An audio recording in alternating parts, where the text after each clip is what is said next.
Okay. Well, this is going to be my computer. I'm going to be getting a computer soon. Not soon, but it's going to take a few years.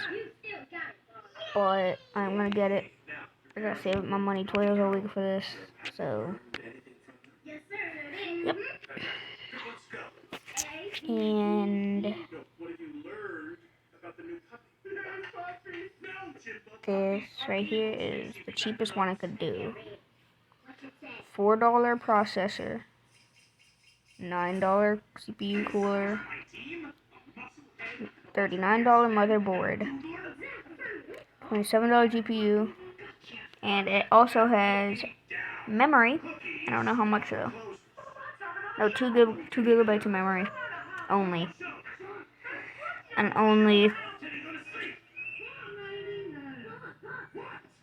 I can't tell if it says 320 gigabytes or if it says 32 megabytes. I think it might be 32 megabytes though. If it is, that is crazy. Power supply, 480 watt power supply, and a case that costs $31. $142 PC though. Yup.